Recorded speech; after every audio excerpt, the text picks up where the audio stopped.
Welcome back, physics enthusiasts, or those of you who are being forced to watch this against your will. Either way, we are now going to look at the concept of energy, which is quite arguably the most fundamental concept in all of science, as well as a very important kind of geopolitical issue nowadays to figure out what are the best sources of energy and how to allocate energy and have clean energy and all those things.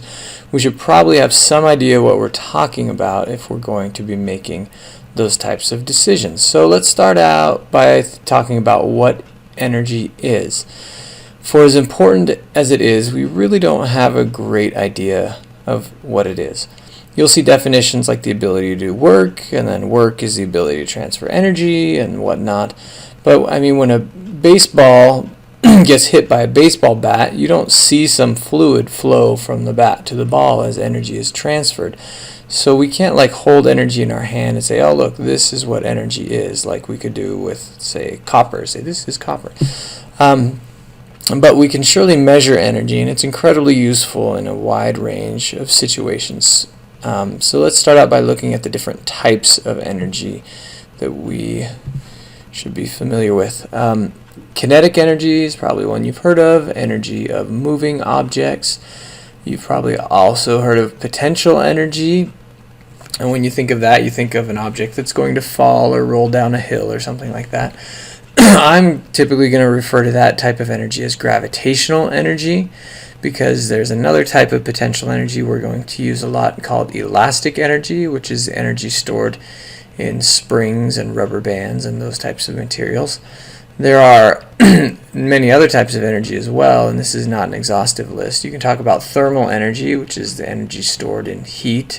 Chemical energy, which is stored in chemical bonds. This is incredibly important. This is where we get most of our energy. Fossil fuels is storage of chemical energy. The food we eat is stored chemical energy, and when we digest it, we can extract that. There's also nuclear energy stored in the nucleus of an atom, quite separate from the chemical bonds. Electrical energy, if you have electrons flowing, that is a source of energy or a type of energy. Kind of along the same lines, you can have electromagnetic energy, which tends to be thought of in the fields of electric and magnetic fields. These are photons, and this is often considered pure energy. Einstein also told us that mass is a form of energy. We know his famous equation, right? Tells us that we can convert mass to energy, therefore it must be energy.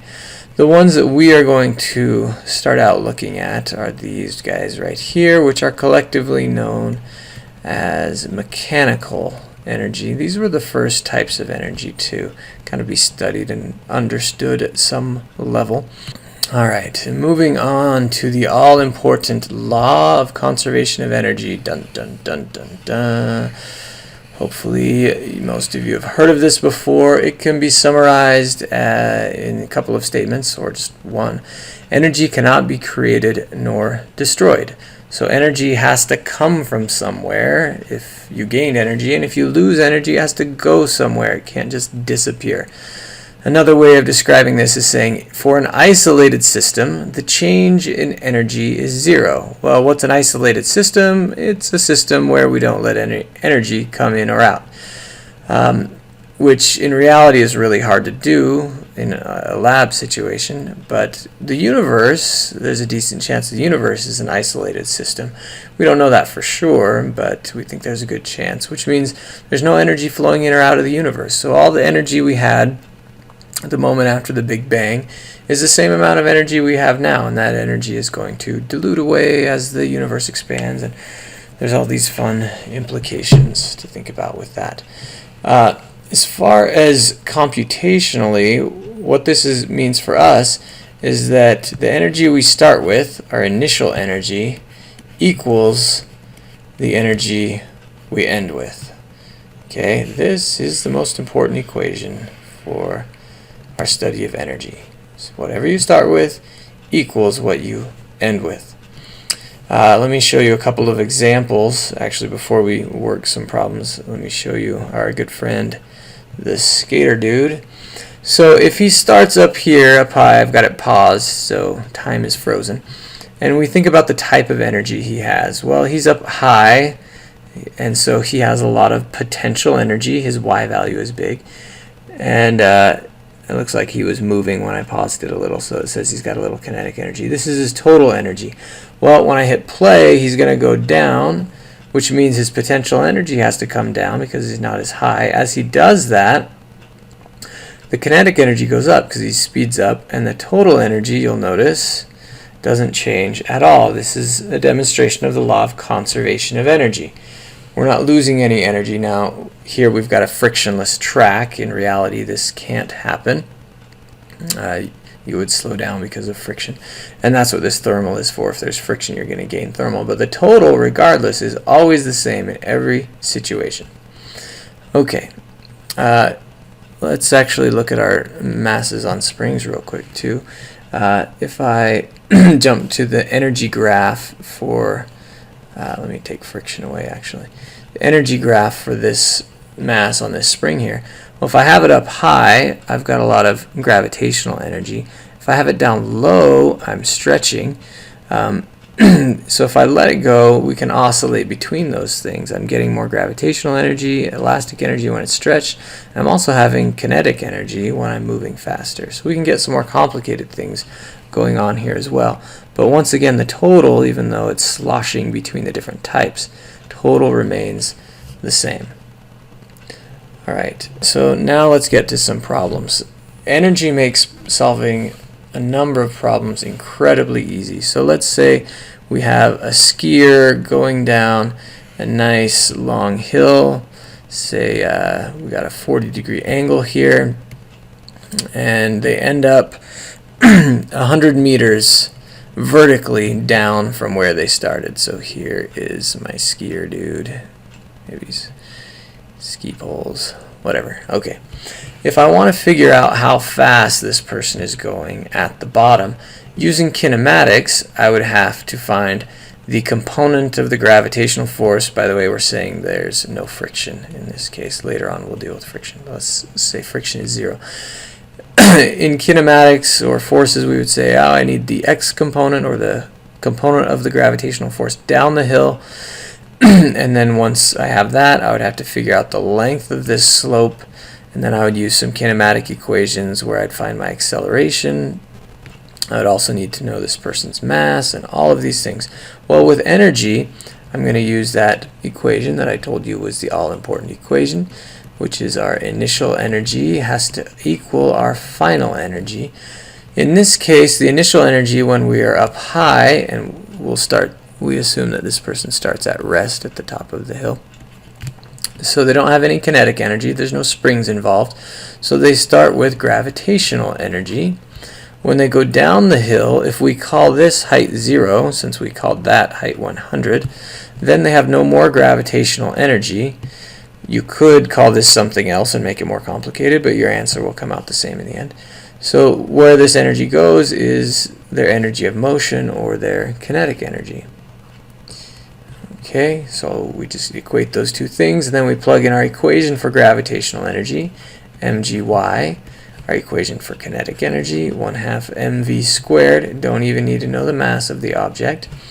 Okay, and I can plug in some numbers here. I've got 9.8 times 100 equals 1/2 v squared. So v is going to be the square root of 2 times 9.8 times 100, which works out to be 44 approximately meters per second. Piece of cake. Don't even need to know the mass. One more example. This time we're going to have a slingshot firing a rock. Got a problem with my slingshot. Well, whatever. Firing a rock into the air. Okay, and let's say this guy is going to follow some parabolic trajectory. Let's say the initial angle, even though it doesn't look like it, let's say it's 30 degrees. We'll give you the mass of the rock, 0.25 kilograms, the spring constant for the slingshot, the rubber bands or surgical tubes or whatever your slingshot is made of. Let's say that that is 200 newtons per meter. And let's say that we pulled our slingshot back 15 centimeters or 0.15 meters. And I want to know how high this rock is going to go. So we start out with conservation of energy. The energy we start with has to equal the energy we end with, can't be created or destroyed. We start with elastic energy. If I call this a height of 0 meters, so we assume we don't have any gravitational energy. Start out with just elastic. I end up here, this is my final situation. I've got gravitational because it went up higher, and the rock is moving following that trajectory, so we have some kinetic energy. So I want to solve for the height. If I plug in my equations, I've got 1/2 kx squared. As I mentioned earlier, usually we get lazy and leave off the delta x there. And then we've got mgy. That's a pretty ugly m. That y is what I'm going to be solving for.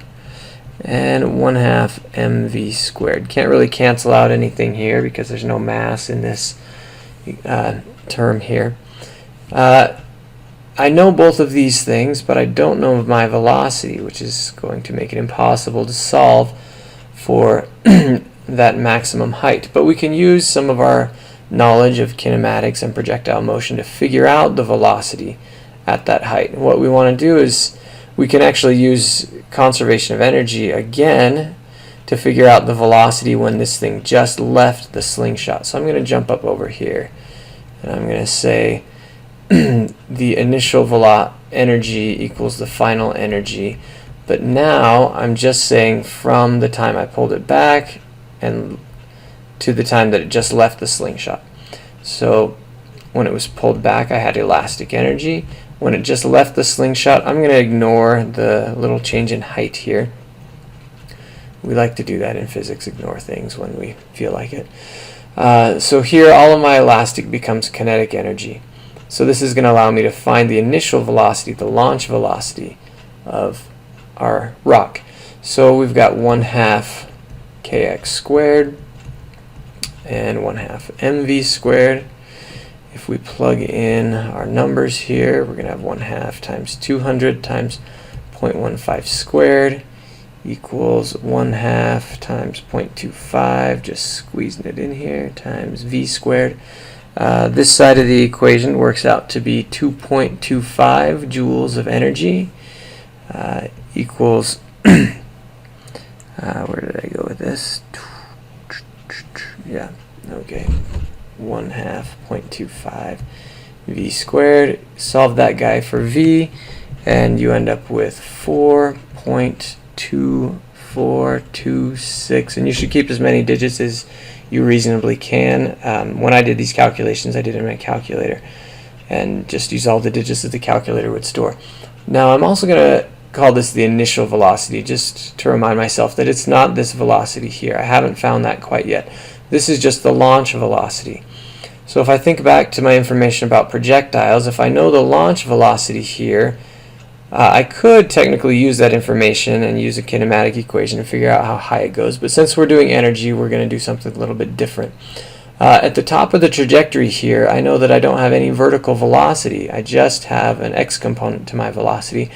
I also know that the horizontal velocity is constant along the motion of a projectile. So if I find the x component of the initial velocity, I know the total velocity here because that's all the velocity we have left. So the x component, if we remember our little triangles here, I want the horizontal part. This is my initial velocity. There's my 30-degree angle. So I'm going to use cosine. So v naught cosine theta.